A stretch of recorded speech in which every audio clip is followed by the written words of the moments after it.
नमस्कार. आपण ऐकत आहात द अवेकनिंग ट्रेल पॉडकास्ट, जिथे आपण भेटतो अशा लोकांना जे समाज आणि निसर्गासाठी खराखुरा बदल घडवत आहेत.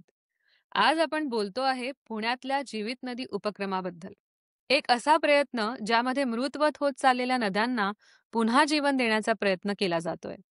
नदी म्हणजे केवळ पाणी नाही, ती आपल्या शहराची, संस्कृतीची आणि भविष्यासाठीची श्वासरेषा आहे. चला तर मग स्वागत करूया अदिती देवधर यांचं आणि जाणून घेऊया या मोहिमेमागची त्यांची कहाणी आणि त्या लोकांची जिद्द ज्यांनी नदीसारख्या शांत पण बोलक्या घटकाला पुन्हा जीव दिला.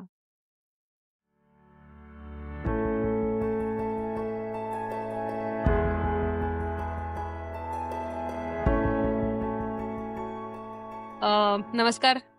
पुण्यात लुप्त होत चाललेल्या नद्यांमध्ये प्राण फुंकण्याचं काम जर कोणी करत असेल, तर त्या आहेत अदिती देवधरताई. आय-टी क्षेत्रातून निसर्ग सेवेत वळलेल्या अदितीताईंशी आज आपण जीवित नदी आणि इतर काही त्यांच्या प्रेरणादायी उपक्रमांबद्दल गप्पा मारणार आहोत. नमस्कार अदितीताई, तुमचं द अवेकनिंग ट्रेलमध्ये खूप खूप स्वागत आहे. धन्यवाद. बढिया. सो अदितीताई, आमच्या एपिसोडचं असं स्ट्रक्चर आहे की आम्ही पहिले अदिती देवधर कोण आहे, तुमचं बॅकग्राऊंड ह्याबद्दल जाणून घ्यायला आम्हाला फार आवडेल. नक्की. माझं नाव अदिती टिकेकर देवधर. ओके. अ, माझं 7वी पर्यंत शिक्षण तळेगावला झालं. त्यानंतर तेव्हा पुण्यामध्ये मी आहे. बाकी सगळं शिक्षण पुण्यातच झालं. मॉडर्न कॉलेज व फर्ग्युसन कॉलेज असं. आणि माझी शैक्षणिक बॅकग्राऊंड अशी आहे, मी गणितामध्ये पोस्ट ग्रॅज्युएशन केलं वाव. आणि आणि मग नंतर आय-टीमध्ये मी काम करत होते. टेक महिंद्रा त्यावेळी एम-बी-टी होतं. आणि तिथे काही वर्ष केलं. पर्सिस्टंट सिस्टम्समध्ये काही वर्ष होते. आणि मग नंतर मी एका एन-जी-ओमध्ये वॉटरशेड डेव्हलपमेंटमध्ये काम करणारी एन-जी-ओ आहे ती. तिथे सॉफ्टवेअर कन्सल्टंट म्हणून 3 वर्ष काम केलं. आणि मग तिथे माझं कामाचं स्वरूप असं होतं, की मी एक साधारण डोमेन टीम जी असते, की जी बायोडायव्हर्सिटी, एनर्जी असं वेगवेगळ्या ह्याच्यात काम करणारी, त्यांची आणि आय-टी टीम ह्यांच्यामधली साधारण काय म्हणतात त्याला इंटरफेस किंवा हे होते. म्हणजे मग ते बरीच त्यांची मॅन्युअल टूल्स होती, ती सॉफ्टवेअरमध्ये हे करण्याचं काम तिथे मी केलं. हम्म. आणि 2012-13 मध्ये मी इकॉलॉजिकल सोसायटीचा पोस्ट ग्रॅज्युएट डिप्लोमा केला नेचर कॉन्झर्वेशनमध्ये. आणि लवली. तो खरं तर म्हणजे असा टर्निंग पॉइंट वगैरे म्हणतो ना आपण, की हा. ते सगळंच बदलून गेलं त्या ह्याच्यानंतर. श्री प्रकाश गोळे जे आहेत पर्यावरण हो. तज्ञ होते. तर त्यांनी ती सुरू केलेली संस्था आहे आणि त्यांचा तो कोर्स गेली अनेक वर्ष चालू आहे. आणि ते 1 वर्ष म्हणजे असं सगळा सगळ्याच बघण्याचा दृष्टिकोनच त्यांनी बदलून टाकला आमचा. आणि त्या ह्याच्यानंतर मग मी पर्यावरण क्षेत्रामध्ये जास्तीत जास्त हे आले आणि काही गोष्टी अशा अस्वस्थ करत होत्या आधीपासून, पण त्याच्याबद्दल काही करावं इतका अस्वस्थपणा नव्हता निर्माण झाला. तो या कोर्समुळे झाला. आणि मग त्यानंतर मग जीवित नदी, ब्राउन लीफ या ह्याच्यात सगळा माझा प्रवास सुरू झाला. अ, आणि माझी घरची बॅकग्राऊंड द्यायची तर माझी आई डॉक्टर आहे. ओके. आणि माझे वडील चार्टर्ड अकाउंटंट आणि कंपनी सेक्रेटरी आहेत. आणि हम्म. मला एक लहान भाऊ आहे. आणि आईचं हे होतं, की ती आम्ही तळेगावला जेव्हा होतो, त्या तळेगाव जनरल हॉस्पिटलमध्ये ती मेडिकल ऑफिसर म्हणून होती. आणि तिथे स्पेशली मावळ भागामधून खूप पेशंट्स यायचे. कारण तेवढं एकच हॉस्पिटल होतं तिथे जवळपास. आणि तेव्हा खूप वेगवेगळ्या बॅकग्राऊंडमधले शेतकरी तिथनं यायचे आणि कुठून-कुठून आतून ते आलेले सर्पदंशाचे खूप तिथे पेशंट्स यायचे. कारण आय शेतात सी. फिरणारे हे होते. हो. खूप वेगळा तो तळेगावचा अनुभव होता. आणि मुख्य आईचं त्या ह्यांच्याशी वागणं मी म्हणजे एम्पॅथी वगैरे शब्द खूप नंतर कळले म्हणजे. पण ती एम्पॅथी काय असते तेच म्हणजे उदाहरण मला ते आईच्या वागण्यातनं, त्या पेशंटची याच्यातनं मिळालं. आणि आई-वडील माझे दोघंही दैनिक सकाळने काही वर्षापूर्वी कचरा व्यवस्थापनावर खूप काम केलं होतं आणि त्या सगळ्या त्यांच्या टास्क फोर्समध्ये आई-बाबा दोघंही होते. आणि मग तेव्हा घरी आम्ही कंपोस्टिंग वगैरे करायला लागलो. वाव. मी कंपोस्टिंग हे असं तेव्हा ती ओळख झाली त्या सगळ्या उपक्रमांमुळे. आणि मग हा. तेव्हापासून घरी करत होतो. बागकामाची होती आवड. मग कंपोस्टिंग आणि हे आणखी त्यात हे झालं. आणि मग गोळे सरांच्या त्या कोर्समुळे तर मग ते आणखी वेगळाच त्याला दृष्टिकोन येत गेला. एक बैठक त्याच्यात तयार होत गेली. आणि मी आता माझा नवरा आणि मुलगा असं आमचं कुटुंब आहे. मुलगा आता 12वीत आहे आणि माझा नवराही पूर्वी सॉफ्टवेअरमध्येच होता. आणि त्यांनी आता एनर्जी या क्षेत्रात तो आहे जास्ती म्हणजे रिन्युएबल एनर्जी हा त्याचा आवडता विषय आहे. तर आय गेले सी. 30 वर्षापासून त्यांनी आय-टी मधनं इकडे हे केलेलं आहे स्थलांतर. Wow! Wow! So I think ताई म्हणजे तुमच्या ह्या मोठ्या प्रकल्पांचं जे स्वरूप घडलं आता, आय थिंक त्याचं बीज हे तुमच्या लहानपणीच रुजलं होतं, राइट? म्हणजे तुम्ही म्हणता की तुमची आईच त्यावेळेस इन्व्हॉल्व्ड होती आणि हे आपण कुठलं इयर म्हणतोय साधारणतः म्हणजे when she was involved in such activities? This वाज व्हेन? 92-93 साल असावं, की जेव्हा सकाळनी खूप मोठ्या प्रमाणात ते हे केलं होतं. परुळकर ट्रस्टच्या थ्रू ते काम करत होते हं. आणि मग घनकचरा व्यवस्थापन हा तेव्हा होता आणि पुणे महानगरपालिकेबरोबर त्यांचं खूप जोरदार तेव्हा काम चालू होतं. एक वाह! 92-93 असेल साल ते. तुम्ही म्हणजे पुण्याला लिटरली ट्रान्सफॉर्म होताना बघितलंय. Transform in good and bad ways both असं मी म्हणेन राइट? सो तुम्ही म्हणालात इकॉलॉजिकल सोसायटीमध्ये तुम्ही जो कोर्स केला त्याबद्दल थोडंसं माहिती देऊन आणि त्या कोर्सनी कसं काय तुमचं दृष्टिकोन अजून पॉझिटिव्ह केला आणि आय थिंक पोस्ट दॅट तुम्ही जीवित नदी ची स्थापना केली राइट? तर त्या स्टोरीबद्दल, त्या प्रवासाबद्दल थोडंसं आम्हाला बॅकग्राऊंड द्याल का? अगदीच, नक्की.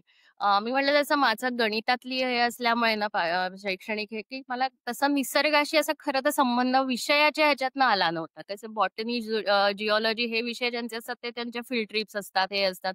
काहीतरी हो. निसर्गात ते रमलेले असतात त्या ह्यानी.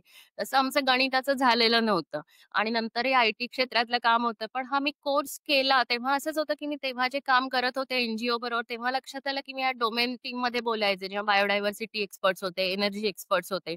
तेव्हा मला ते जाणवलं, की अरे आपल्याला काहीच त्यातलं माहिती नाहीये आणि बरं. म्हणून मग हा कोर्स करायचा आणि त्याची अशीच गंमत झाली. माझी आई मी ग्रॅज्युएट झाले तेव्हापासून मला म्हणत होती, की "तू हा कोर्स कर." कारण गोळे सरांबद्दल तिने हे होतं त्यांची पुस्तकं तिने वाचलेली होती आणि हं, तिला खूप हे होतं, की तू करावास असं. असं मग तेव्हा काही मला वाटलं नाही. पण हे केल्यावर मला इच्छा झाली, की यार आपण हा केला पाहिजे कोर्स आणि तो 1 वर्षाचा असतो. म्हणजे साधारण 10 महिने म्हणता येईल असा. पोस्ट ग्रॅज्युएट डिप्लोमा आहे. आणि त्यामध्ये तेव्हा गोळे सर होते, महाजन सर होते. श्रीधर महाजन जे आहेत ते आम्हाला हं. बॉटनी शिकवायचे. गोळे मॅडम जिओलॉजी त्यांनी आणि जिओग्राफी त्यांनी शिकवलं आणि ते अशी आठवड्यातनं एकदा लेक्चर असतं ते. मग त्याच्यावर चर्चा आणि ह्या गोष्टी चालूच असतात. शिवाय 4 फील्ड ट्रिप्स वर्षभरात त्याच्या होतात. आणि मग त्या वेगवेगळ्या परिसंस्था बघायला होतात. म्हणजे एक असते ती चक्राता म्हणून उत्तराखंडमध्ये गाव आहे तिथे असते. तर ती वाह! हिमालय म्हणजे काय आहे परिसंस्था ती तिथे कळतं. मग खूप वेगळी म्हणजे आपण सह्याद्री जो बघतो आपण किल्ले आणि ह्याच्यावर जात असतो त्यामुळे आपल्याला ही माहीत असतं. पण त्यापेक्षा खूप वेगळ्या ह्यानी तयार झालेला पर्वत आणि ह्याच्यावर निर्माण झालेली परिसंस्था. मग एक गवताळ प्रदेशातला एक हे असतो. एक भीमाशंकर सारख्या ह्याच्या जंगलात जाऊन असतो आणि कोकणामधला कोस्टल हे. हं, आणि हं, मग हं. त्यामुळे त्यात मस्त कोकणात सुद्धा आपल्या नेहमी आपण ज्याला टुरिस्ट म्हणून जातो, की जिथे भरपूर वाळू आणि हे असलेले तसे नाही. ते रॉकी बीचेसवर जातो, की खडकाळ ह्याच्यामध्ये आणि मग तिथे तर ते इतकं छान असतं, की इतकी वेगळी परिसंस्था आणि वेगळं हे तिथे निर्माण झालेलं असतं त्या ह्यानी. तर असे ते 4 फील्ड ट्रिप्स असतात आणि ते सगळा तो 1 वर्षाचा जो कोर्स होता ना, त्यात प्रत्येक लेक्चरमध्ये आणि इतके विविध ह्याच्यात ते तज्ञ तिथे यायचे. त्यांच्या चर्चा व्हायच्या आणि मग खरं सांगू तर पहिले काही हे असं ना डिप्रेशनमध्ये गेल्यासारखं झालं, की अरे अस्वस्थ व्हायला लागलं, की अरे काय आहे? कारण कधी डोळे उघडून बघितलंच नव्हतं ना. म्हणजे जसे वाकणकर जे आर्किओलॉजिस्ट होते ते म्हणायचे, की देव फक्त डोळे देतो, दृष्टी आपण मिळवायची असते आणि ती खरं सांगू तर तशी दृष्टी मिळाली तेव्हा. आणि हं, मग हं. त्याच वेळी मी म्हटलं तसं, की नदी पुण्यामध्ये मुळा-मुठा नद्या आहेत आणि त्यांची अवस्था वाईट आहे हे आधीपासून माहीत होतं. म्हणजे आमचं काही नवीन माहिती या कोर्समधनं कळली नाही. पण आधी कधीच त्याच्याबद्दल काही करावं असं वाटलं नव्हतं. हं, पण ते अस्वस्थपणा खूप हे झाला आणि मुख्य म्हणजे गोळे सरांचं मला नेहमी वाटतं, की इंटर कनेक्शन्स जे असतात, की प्रत्येक गोष्ट निसर्गात एकमेकांशी जोडलेली आहे. असं हं. आपल्याला काय झालेलं आहे, की आपण जे शिकतो कायम त्याचं विषयांमध्ये कंपार्टमेंटलाइज म्हणतात तसं केलंय, की हा इतिहास आहे, हा भूगोल आहे, हे जीवशास्त्र आहे. पण हो. ह्यांचं एकमेकात काय आहे हे कधीच आपण नसतं पाहिलेलं. आणि ही जी कनेक्शन्स असतात त्यांचे एकमेकांना जोडणारे दुवे आहेत, हे सरांमुळे आम्हाला कळायला लागले. हं, आणि मग त्यातनं तो एक अस्वस्थपणा तर खूप झाला. म्हणजे आम्ही हा 12-13 तो कोर्स संपल्यानंतर असे कितीतरी दिवस असं, की अरे काहीतरी करायचंय, पण काय करायचं कळत नाहीये. आणि काही न करणं हा पर्याय राहिला नाही खरं सांगू तर. हं, काहीतरी केलं पाहिजेच हे होतं नक्की. आणि मग त्या अस्वस्थपणामधनंच एक हे झालं, की मग नदीचं जे होतंच, की कुठेतरी डोक्यात होतं, की अरे खूप वाईट अवस्था आहे नदीची. मग आमचा एक निरंजन म्हणून मित्र आहे, तोही इकॉलॉजिकल सोसायटीचाच माजी विद्यार्थी आहे. आणि त्यांनी एक हे ईमेल ते आमच्या इकॉलॉजिकल सोसायटीचा ग्रुप होता, ईमेल ग्रुप. त्याच्यावर एक मेल आली त्याची, की त्याचा मुलगा 1 वर्षाचा झाला आहे आणि तो म्हणला, की "मी मुलाला वचन दिलंय, की तुझ्या 10व्या वाढदिवसाला या मुठा नदीत पोहायला जायचं आपण." वॉव! आणि ते इतकं म्हणजे हे होतं, की ते आम्हालाही कळत होतं ते वेडं स्वप्न आहे. 10 वर्षात नदी सुधारेल असे हे नाहीये. पण तो एक काय म्हणतात ना, एक मोठं हे झालं, की सगळे असे अस्वस्थ लोकं आम्ही असे जे होतो, आपापल्या याच्यात अस्वस्थ होतो. त्यांना ते आम्हाला अशी एक ती वाट मिळाली आपल्या ह्याला. बरोबर. हं. मग आम्ही असं त्याच्या ईमेलमुळे एकत्र आलो आणि मग आठवड्यातनं एकदा भेटायला लागलो. कारण काय करायचं कळतच नव्हतं. कारण प्रॉब्लेम इतके होते, की आपण काय आणि सुरुवात तरी कुठून कुठून करायची? करायची? हं, कुठे हं. तो प्रश्न होता. पण मग आम्ही ठरवलं निदान आपण आठवड्यातनं एकदा भेटत जाऊयात आणि मग प्रत्येकाचं स्वतःचंही वाचन चालू होतं. एकमेकांशी बोलत होतो आणि शिवाय पुण्यामध्ये खूप चांगली गोष्ट आहे, की पुण्यात तज्ञ मंडळी खूप आहेत आणि ते उदारपणे त्यांचं ज्ञान द्यायला तयार असतात. हो. त्यामुळे आम्ही कुठेही असं वाटलं, की त्यांचा वेळ घ्यायचा, जाऊन भेटायचं, त्यांना त्यांच्याशी चर्चा करायची. अशा तऱ्हेने आम्ही मग खूप म्हणजे हे करत गेलो, माहिती गोळा करत गेलो, चर्चा करत गेलो आणि मग हळू थोडी रूपरेषा हे झाली, की आपण काय केलं पाहिजे, काय करू शकतो, निदान जिथं करू शकतो तिथपासून सुरुवात करू, असं करून ते हळू सुरुवात झाली या सगळ्याला. पण हो, म्हणजे तो वाह! कोर्स मी म्हणेन, की अगदी होता. वाचन खूप केलं त्या काळात त्यामुळे आम्ही रिलेटेड ह्याचं आणि मला नुसतं नेहमी त्या कोर्सबद्दल बोलताना वाटतं, की चार्ल्स डिकन्सचं जे टेल ऑफ टू सिटीजमध्ये तो म्हणतो ना, "it was best of the Times, it was worst of the Times." तसं हं, आहे, की हं, एका हं. दृष्टीने हा खूप छान ते वर्ष होतं. एका दृष्टीने अत्यंत डिप्रेसिंग होतं. पण बरोबर. म्हणजे we don't want it any other way म्हणजे that is how we want it to happen असं ते झालं म्हणजे. वाह! मी आता फॉलोअप क्वेशन असा विचारेन, निरंजन दादांच्या मुलाचं स्वप्न पूर्ण झालं किंवा ती प्रॉमिस फुलफिल झाली का? नाही, फुलफिल तर नाही अजून, पण येस म्हणजे आम्ही असं म्हणेन की त्याच्या वेड्या स्वप्नामध्ये अनेक लोकं आता सामील झाले. तेव्हा एक 4-5 लोकच आम्ही होतो. बरोबर. सुरुवातीला तो एकटाच होता, नंतर 4-5 लोकं, पण आता म्हणजे खूप लोकं हे झालेत आणि आताच आहेत. आम्ही जे म्हणतो आम्ही शाळांबरोबर वगैरे काम करतो, तिथले विद्यार्थी आणि हे असं म्हणजे एकेकाळी असं होतं की शाळेमध्ये सुद्धा म्हणजे मोठ्यांना सुद्धा इथे पुण्यात कुठल्या नद्या आहेत की मुळा-मुठा आपलं सांगायचे. पण हो. कुठली मुळा आहे, कुठली मुठा आहे विचारलं तर किती लोकांना सांगता येतं हा प्रश्न होता. आता शाळांमध्ये सुद्धा आम्ही अनेक ठिकाणी जातो, अनेक ठिकाणी नदीचं वय विचारलं की तेव्हा एक कोणीतरी मूल उठतं आणि 1 कोटी वर्ष असं सांगतं. नदी नक्की ही कुठली मुठा आहे, कुठली मुळा आहे. असं आणि लहानपणी मी जितक्या वेळा ना, तर मी 7वी पासून इथे पुण्यात राहत होते. पण मलाही आता आठवत नाही की मी नदीवर अशी गेलेली. पण त्यापेक्षा माझा मुलगा किंवा त्याच्या पिढीतले लोकं जास्ती वेळा नदीवर गेलेत. आणि ते बरोबर, कुठेतरी एक तो बदल व्हायला सुरुवात झाली. अजूनही मी म्हणेन खूप लांब आहोत आम्ही आमच्या ध्येयापासून, पण बदल व्हायला नक्की तो झाली आहे सुरुवात. बरोबर. मग आता जीवित नदीमध्ये असे सगळे तुमच्यासारखे वेडे जॉइन झाले असंच म्हणेन मी आणि एका ध्येयाने की मुळा-मुठा ह्यांचं रिस्टोरेशन करायचं, राइट? पण मग ह्या उपक्रमात तुम्ही कोणकोणत्या क्रिया करता? Like what happens in this entire project? Sure. आम्ही एक जीवित नदीचा असा धागा पकडला, की अ, अ, लोकसहभागातून नदी पुनरुज्जीवन. बरोबर. River revival through people participation. कारण आम्ही असंच जेव्हा आम्ही त्या सगळ्या ह्याच्यात अभ्यास करत होतो या सगळ्याचा, तेव्हा लक्षात आलं, की जिथे-जिथे जगभरामधलं जर आपण हे पाहिली उदाहरणं, तर नदी जिथे-जिथे पुनरुज्जीवित झालेली आहे, तिथे तिथल्या स्थानिक लोकांनी पुढाकार घेतलाय. म्हणजे मग थेम्स असेल, ती अमेरिकेतल्या नद्या असतील, की कुठेच असं झालं नाही, की सरकारने काहीतरी योजना आणली आणि नदी स्वच्छ झाली. हं. नदी ही झालेली आहे पुनरुज्जीवित, ती लोकांनी आधी पुढाकार घेतला आणि मग सरकारने त्यांना काही नियम केले, काही प्रकल्प हे करून मग त्यांना साथ हं, दिली. हं. आणि मग हे जेव्हा आमच्या लक्षात आलं तेव्हा हे आलं, की अरे हेच मोठी समस्या आपल्या इथे आहे, की लोकांनी किंवा शहरानेच पाठ फिरवली आपल्या नदीकडे. आणि म्हणून मग आम्ही आधी ठरवलं, की लोकांना कडे कसं आणायचं आपण. आणि मग ते प्रत्यक्ष नदीवर येणं असेल किंवा नदीबद्दल काहीतरी त्यांना कुतूहल निर्माण झालं पाहिजे. म्हणजे जे नदीबरोबर तुटले पण आलंय ना, की आता म्हणजे नदीशी काही संबंधच आपला राहिला नाही हो. अशा तऱ्हेचं जे हे आलंय, तर ते ते आपण त्याच्यावर आधी काम करू आणि मग सुरुवात आम्ही अगदी हे केली, की आपल्या हातात काय आहे? म्हणजे मी माझ्याकडनं नदीमध्ये जे प्रदूषण जातंय, ते कसं थांबवू शकतो, की जे पूर्णपणे माझ्या हातात आहे. मी ठरवलं तर लगेच मला अंमलात आणता येणार आहे. आणि मग अशा ह्यानी घातक रसायन विरहित जीवनशैली असं आम्ही हे केलं. कारण डॉक्टर प्रमोद मोघे म्हणून शास्त्रज्ञ आहेत. राष्ट्रीय रासायनिक प्रयोगशाळा जी आहे NCL नॅशनल केमिकल लॅबोरेटरी तिथे ते शास्त्रज्ञ होते. आणि मग त्यांनी आम्हाला सांगितलं, की आपल्या नद्यांमध्ये बहुतांश भारतीय नद्यांमध्ये 70% प्रदूषण हे घरगुती आहे, म्हणजे डोमेस्टिक आहे. आता ओके. मुठा नदीचंच पाहिलं ना, तर मुठा नदीच्या इथे तरी काही कारखाने तसे नाहीयेत. मुळा नदीमध्ये औद्योगिक खूप आहे प्रदूषण. पण मुठा नदीत जे प्रदूषण दिसतं, फेस तिथे दिसतो, ते आपल्या घरातल्याच डिटर्जंट्स तिथे जी गेलेली हं, आहेत, त्यांनी हं. आलेलं आहे. किंवा आपण सकाळपासून आपलं जर पाहिली दिनचर्या, तर आपण दात घासतो, अंघोळ करतो, केस धुतो, भांडी घासतो, कपडे धुतो, घराची फरशी पुसतो. या सगळ्यामध्ये जी आपण काही उत्पादनं वापरतो, त्यामध्ये अनेक रसायनं असतात आणि त्यातली काही रसायनं ही घातक आहेत. म्हणजे बरोबर. आपल्याला सुद्धा घातक आहेत, निसर्गालाही आहेत आणि प्लास्टिक प्रमाणेच आहे, की ती आपण तयार केलेली, मानवनिर्मित असल्याने निसर्गाला माहितीच नाहीये, की त्याचं कसं विघटन करावं आणि हं. एकदा का ती पर्यावरणात गेली, की ती अनेक वर्ष तिथे राहणार आहे. फक्त गडबड अशी आहे, की ती दिसत नाहीत आपल्याला, त्यामुळे ती आहेत हे कळत नाही. हो. आणि मग त्यात ती अनेक कार्सिनोजेनिक आहेत, एंडोक्राईन डिस्टर्बटर्स आहेत. तर त्यामुळे मग अशी आहेत, की ती आपल्याला पर्यावरणात नकोच आहेत आणि ती पर्यावरणात एकदा गेली, की काढणं अशक्य आहे. तर हो. ती तिथे न सोडणं हेच उपाय आहे.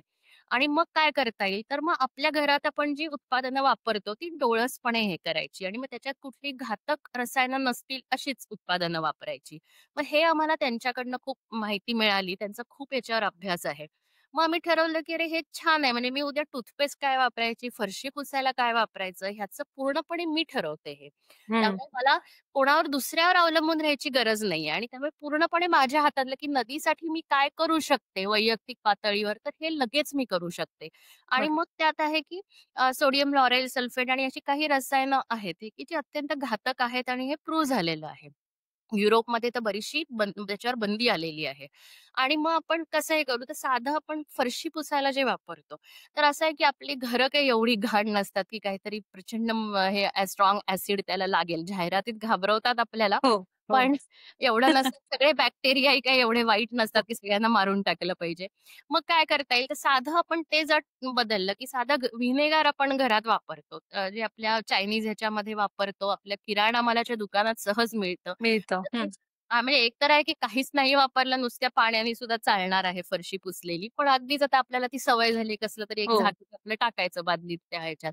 तर मग निदान व्हिनेगार जर टाकलं, तर vinegar is a acetic acid, it is weak acid आणि त्यामुळे तेच पाणी नंतर आपण झाडांना अगदी सुरक्षितपणे घालू शकतो वॉव! आणि त्याचा कुठलाही घातक परिणाम कशावर होणार नाहीये, कारण ते ॲसिटिक ॲसिड आहे, ते विघटन त्याचं होणार आहे. म्हणजे आपण एवढ्या छोट्या गोष्टीपासून जर सुरुवात केली, की घरात मी फरशी पुसायला जे वापरते, ते कुठलंही स्ट्राँग ॲसिड न वापरता हे साधं व्हिनेगार वापरलं. माझं टॉयलेट आणि बेसिन हे करायला बेकिंग सोडा आणि व्हिनेगार हे कॉम्बिनेशन वापरलं. तरी मी माझ्याकडनं हे करते. कारण नदी जर 70% पर्यंत प्रदूषित ही आपल्या रसायनांमुळे असेल आपण वापरलेल्या, तर 70% पर्यंत स्वच्छ ठेवणं हे आपल्या हातात आहे ना. मग नक्कीच. त्यामुळे ह्या छोट्या गोष्टी म्हणजे आम्ही तिथून सुरुवात केली, की हे छोट्या-छोट्या गोष्टी बदल केल्या, तर मग त्याचे मग सेशन्स घेतले, की लोकांमध्ये त्याचं अवेअरनेस जनरेशन सेशन्स म्हणतो तसे हे केले. मग ती पहिली सुरुवात होती, की पहिलं म्हणजे तुम्ही लोकांना आपण सक्षम करायचं, की तुम्ही करू शकता नदीसाठी आणि तुमच्या हातात आहे. तुम्ही ठरवलं तर लगेच सुरुवात करू शकता. सो हा आमचा आहे टॉक्सिन फ्री लाईफस्टाईल हा अजूनही चालू आहे आमचा हे सेशन्स. मग दुसरं होतं, की आम्ही एक मुठाई रिव्हर वॉक किंवा मुठाई नदी फेरी अशी सुरू केली. 2015 मध्ये केली ती सुरू.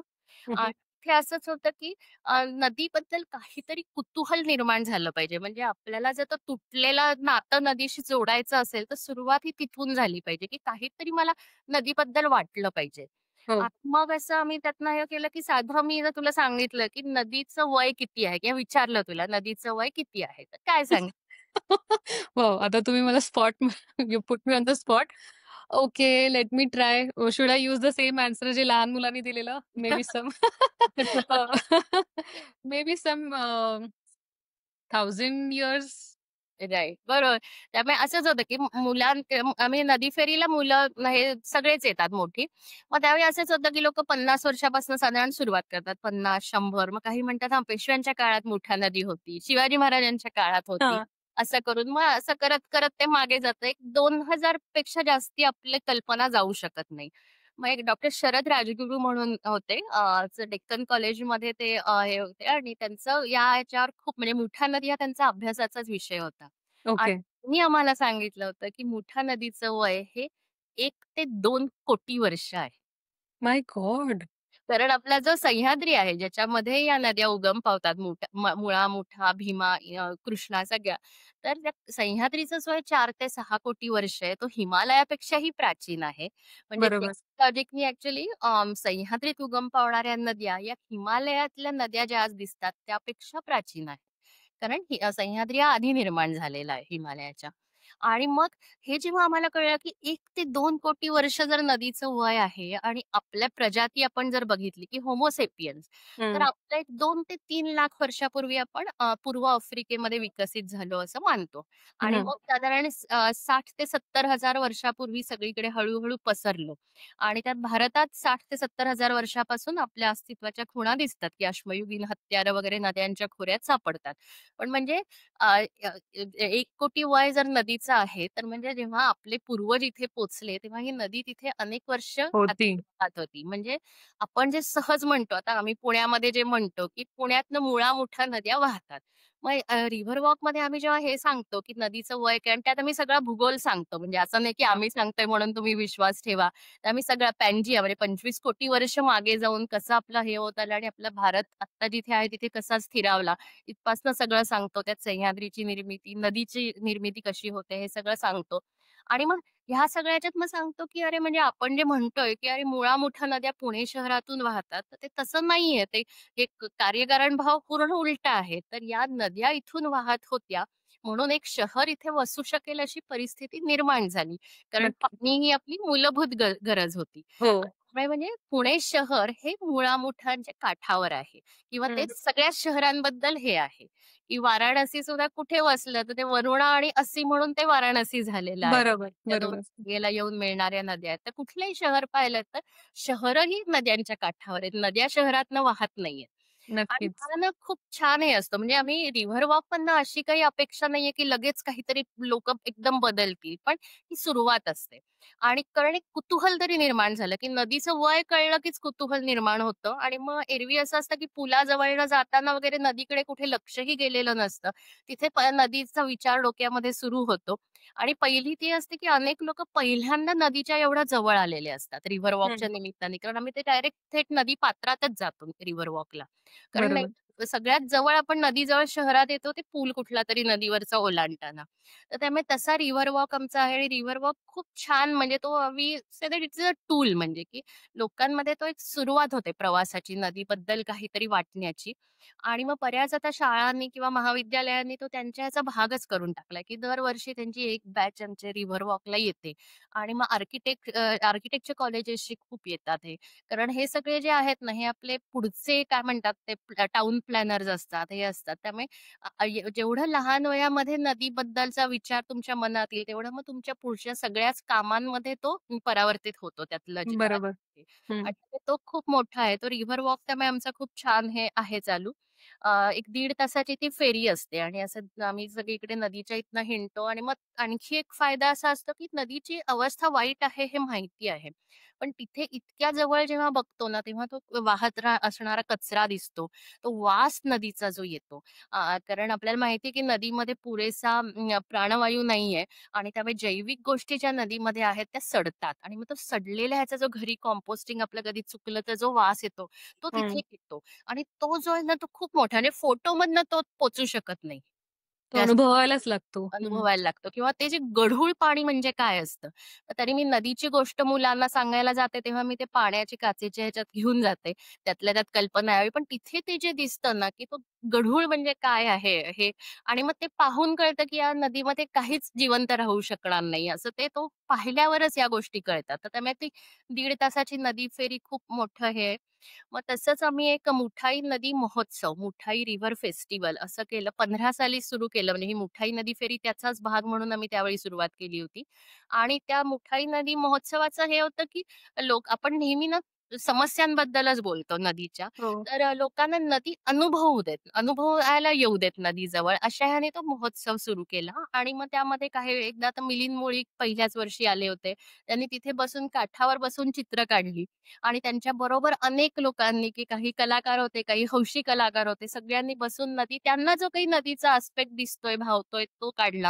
मग त्यात कावळे सुद्धा काढले, सुएज चेंबर्सही काढली. जे काही तुम्हाला नदीबद्दल वाटतंय ते हे करा, चित्रबद्ध करा असं होतं. तर असे आणि त्या ह्यानी काय होतं, की एवढे लोकं जेव्हा नदीवर येऊन काही करतात ना, तेव्हा आजूबाजूच्या लोकांचाही नदीकडे बघण्याचा थोडा दृष्टिकोन बदलतो. बदलतो. काहीतरी तिथे निदान कुतूहल हे होतं, की अरे काय करतायत नदीवर असं. मग आम्ही 2017 मध्ये दत्तक घेऊया नदी किनारा असं सुरू केलं.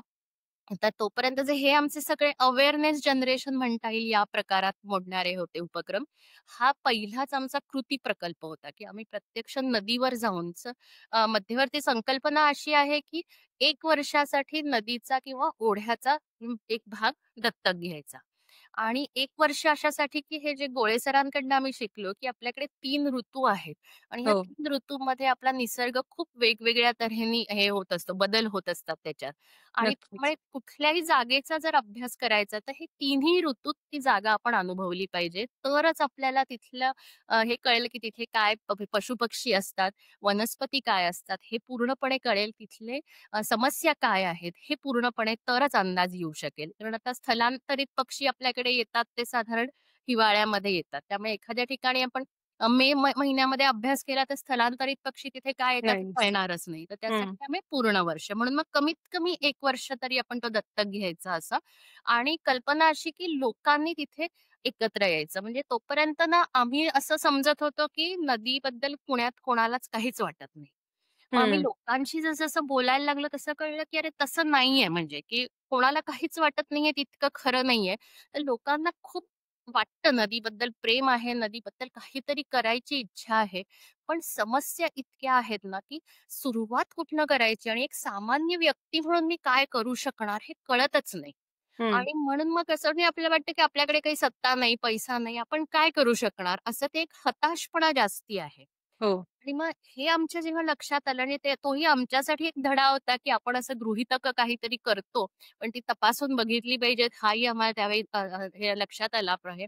आणि मग असं एकदा ते लक्षात आलं, की हा जर प्रॉब्लेम आहे म्हणून लोकं करत नाहीत. मी एकटा काय करणार? असा जर असेल, तर मग म्हटलं आपण आता गट आपला झालेला आहे, तर आपण एक असं त्यांना हे उपलब्ध करून देऊ, की ज्याच्यावर लोकं एकत्र येऊ शकतील. आणि मग अशा तऱ्हेनेच विठ्ठलवाडीला मुठा नदीच्या पात्रात पहिला प्रकल्प सुरू झाला, दत्तक घेऊया नदी किनारा. तर त्यामुळे असं होतं, की एक गट तिथे काम करतोय आणि मग खूप सोपं जातं लोकांना त्या गटामध्ये सामील होणं खूप सोपं जातं, एकट्याने काही सुरू करण्यापेक्षा. हो. मग अशा तऱ्हेने होतं, की रविवार सकाळी काही नाही काही झालं, कोणी नाही आलं तरी जीवित नदीची टीम तिथे असणार आहे. हा हं. विश्वास त्यांना आला. आणि मग हळू-हळू लोकं सामील व्हायला लागले. 3 लोकांपासून आम्ही सुरुवात केली आणि खूप मोठा तो गट झाला. अजूनही तिथे हे चालू आहे.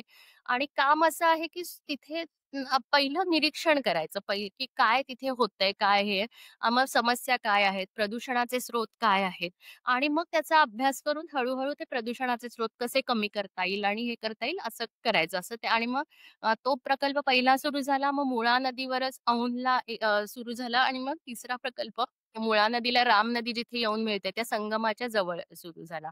अशा तऱ्हेने ते 3 प्रकल्प दत्तक घेऊया नदी किनारा असे सुरू झाले. तर वाह! अशा तऱ्हेने it's a combination of awareness generation end action projects. नक्कीच. खूपच छान वाटलं आणि खूप प्रेरणादायी वाटतंय, की मी पण काही वर्ष पुण्यात राहिले. 2017 पासून आय थिंक गेल्या वर्षी पर्यंत. पण मला ह्या एवढ्या मोठ्या ह्याची कल्पना नव्हती, की एवढा अवेअरनेस प्रोग्राम होत आहेत आणि how we can contribute towards saving these rivers हे मला अजिबात कल्पना नव्हती. आय एम ग्लॅड की आपण हे सेशन करतोय. जेणेकरून आय थिंक प्रत्येक पुणेकर आता भरपूर आउटसाइडर्स पण येऊन पुण्यात राहतात thanks to the IT companies there right. So I think मला असं वाटतं की त्यांनी सुद्धा जॉइन व्हायला पाहिजे. ताई तुम्हाला असं वाटतं का की पूर्वी कसं होतं की गावामध्ये वगैरे लोकांना नद्यांवर जाऊन पाणी भरून आणायला लागायचं किंवा त्यांचं ऑटोमॅटिकली नदीशी कनेक्शन होतं. कनेक्शन हे कॉमन आय थिंक तुमच्या या गेल्या कन्व्हर्सेशनमध्ये मला लक्षात येतंय. सो आता काय होतंय आपल्या घराला नळाला पाणी येतंय.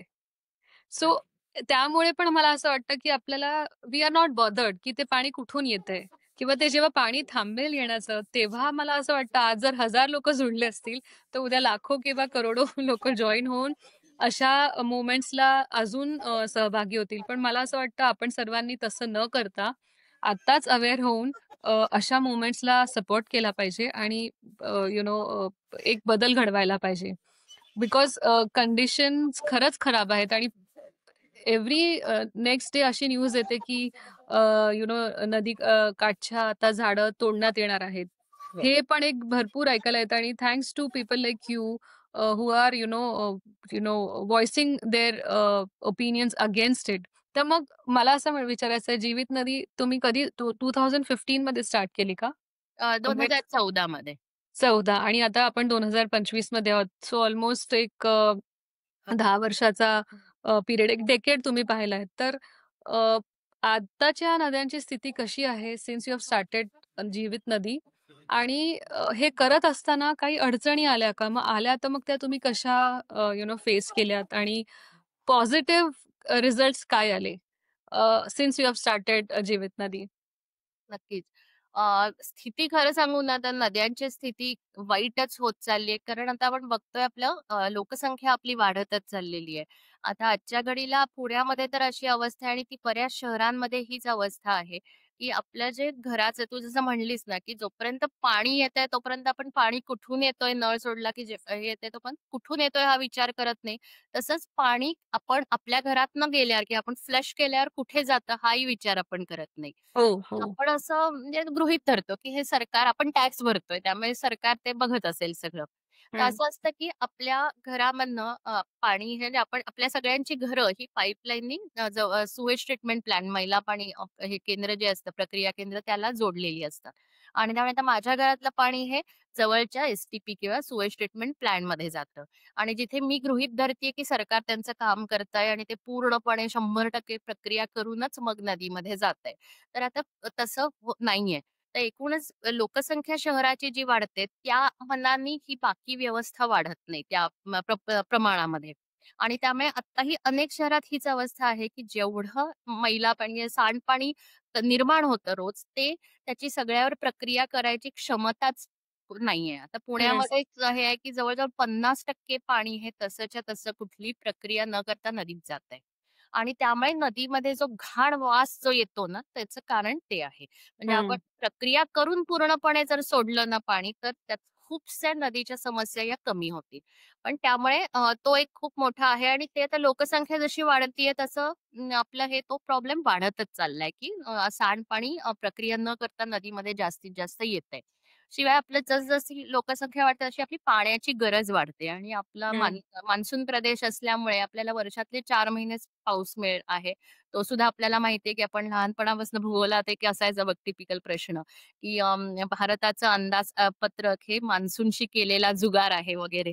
आणि ते कारण मान्सून हा बेभरवशाचा होताच आणि आता तो आपल्या हे जे हवामान बदल क्लायमेट चेंजमुळे तो आणखी बेभरवशाचा होत चाललाय. तर त्यामुळे हो. धरणांमध्ये जास्तीत जास्त पाणी साठवून ठेवणं ही गरज झालेली. त्यामुळे नदीमध्ये वर्षभर शुद्ध पाणी असं काही नसतंच. शिवाय हं, नदीला मिळणारे जे ओढे होते, जे ते शुद्ध पाण्याचा स्रोत होते नदीच्या, त्यातले बरेचसे ओढे आपण बुजवून टाकलेत. कारण आपल्याला जागा, जमिनीला शहरामध्ये जे काही महत्त्व आलंय, त्यामुळे जिथे जमीन मिळेल तिथे आपल्याला इमारती उभ्या करायच्या आहेत आणि मग त्यामुळे हे ओढ्यांचं हे होतं, की काय ते थोडे दिवसच वाहणार आहेत. मग उगीच जागा वाया कशाला घालवायची त्याच्यात आणि मग ते ओढे वळवायचे, बुजवायचे. अनेक ओढे तर आपले गेलेलेच आहेत आता कायमस्वरूपी. तर अशा ह्याच्यामध्ये करून आपण ते नदीला येणारं शुद्ध म्हणजे जे शुद्ध पाणी आलं असतं, त्याचे स्रोतच आपण नष्ट करून टाकतो. त्यामुळे मग नदीमध्ये वर्षभर फक्त सांडपाणीच आपल्याला दिसतं. त्यामुळे ह्या ज्या गोष्टी आहेत, की ज्या लोकसंख्येच्या बरोबर हे जे आहेत ते प्रॉब्लेम वाढतायत. नदीमध्ये येणारं निर्माल्य वाढत जातं. हो. लोकसंख्या जेवढी वाढते. तर त्यामुळे हे प्रॉब्लेम आहेतच चालू. तर त्यामुळे मी म्हणेन नदीची स्थितीत काही 10 वर्षात खूप फरक झालाय असं नाही. पण बाकी जे सॉफ्ट मेजर्स होते, की नदीकडे बघण्याचा जो दृष्टिकोन होता, तर त्यामुळे मी जीवित नदीबद्दल अगदी परखडपणे सांगायचं तर हे करेन, की मी जे म्हणलं होतं, की लोकसहभागातून नदी पुनरुज्जीवन. त्यातल्या हं, लोकसहभागात आम्ही बऱ्यापैकी यशस्वी झालोय.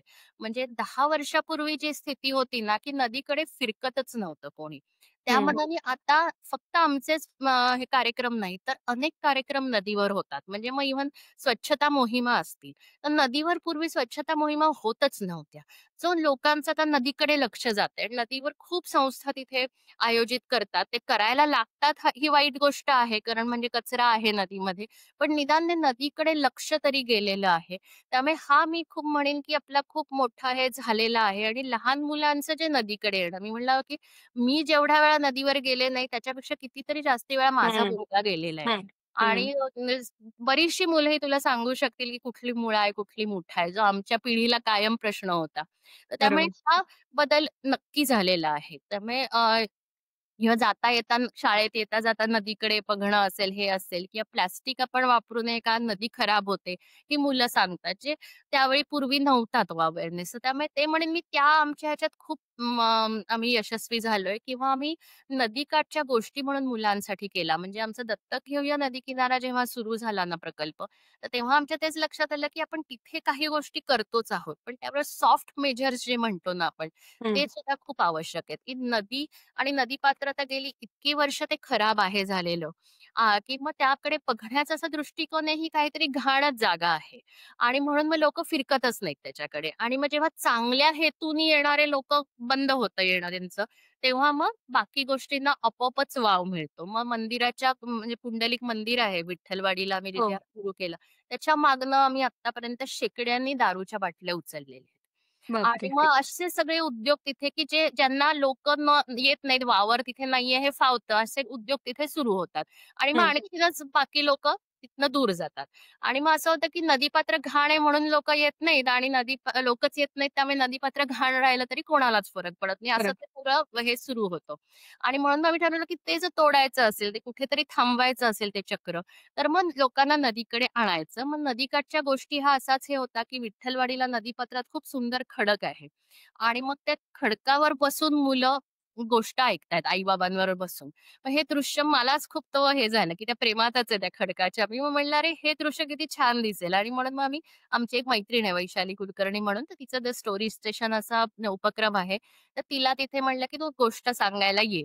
आणि मग ती लहान मुलांना गोष्ट सांगते आणि अगदी छोटा वयोगट होता 5 वर्षाचं हे. त्यामुळे आई-वडील आणि मुलं असे दोन्ही आलेले होते. आणि मग तिथे आई-बाबांच्या मांडीवर बसून मुलं खडकावर बसून गोष्ट ऐकतायत आणि ते दृश्यच इतकं छान होतं, की लोकं एरवी जे असे तिथनं फरकन निघून जायचे किंवा जाता अशी कचऱ्याची पिशवी भिरकावून जायचे. ते लोकं त्या दिवशी थांबून बघत होते, की हे काय चाललंय. आणि मग असं होतं, की त्या ह्यानी नदीकडे बघण्याच्या दृष्टिकोनात थोडा फरक पडत जातो. आणि त्यावेळी जे पालक आणि मुलं आले ते बरेचसे आता आमचे कायमस्वरूपी टीम मेंबर झालेले आहेत. म्हणजे तो तर मस्त. खूपच मोठा होता बदल. पण लोकांचं होतं म्हणजे आणि हा आम्हाला तिथे विठ्ठलवाडीलाच आला, की पहिले 6 महिने प्रचंड कचरा आम्ही बघत होतो आणि उचलत होतो नदीपात्रातनं. जरी त्यासाठी आम्ही सुरू म्हणजे क्लीनअप किंवा कचरा उचलणं हे आमचं अजिबातच उद्दिष्ट नव्हतं. पण ते केल्याशिवाय दुसरं काही करणंच शक्य नव्हतं इतका कचरा होता. आणि मग नंतर आमच्या असं लक्षात आलं, की 6 महिने झाल्यावर तिथे येणारा कचरा कमी झाला. कारण हं. ते नदीपात्र तुलनेने स्वच्छ दिसायला लागलं. आधीचा सगळा जुना अनेक वर्ष पडलेला कचरा आम्ही तिथनं म्हणजे काढून टाकल्यावर. आणि मग तिथे कचरा टाकण्याचं प्रमाण खूप कमी झालं, जे अजूनही कमीच राहिलंय. कारण असं मस्त. असतं, की कुठलीही म्हणजे घाणेरडी जागा असली ना, की कचऱ्याचा ढीग पडलाय. मग त्यात मी हो, आणखी कचरा भिरकावला. हो, ते हो. माझं मला समर्थन वाटतं, की ते मी खराब नाही केलं, ते खराबच होतं. ऑलरेडी होतं तिथे. ऑलरेडी होतं. पण स्वच्छ जागी हे करायला कचरतात लोकं. आणि मग नक्कीच. हे झालं की तो मला खूप बदल मी सांगू शकते. आणि त्याबरोबर असं झालं की विठ्ठलवाडीलाच नंतर आम्हाला या गोष्टी कळल्या, की तिथे काही असे वर्कशॉप्स आहेत आणि ते लोकं प्रत्यक्ष आमच्यात कधी सामील झाले नाहीत. पण मग आम्हाला तिथले मुकादम जे पुणे महानगरपालिकेचे ते सांगायचे, की तुम्ही एरवी नसता तेव्हा हे लोकं तिथे ओरडतात, जर कोणी कचरा टाकताना दिसलं तर.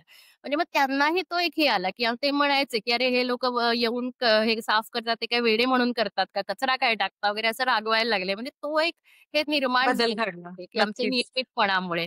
तर हा हं. तर नक्की मी सांगेन, की हे बदल झाले म्हणजे लोकसहभाग या ह्याच्यात आम्ही बऱ्यापैकी यशस्वी झालोय.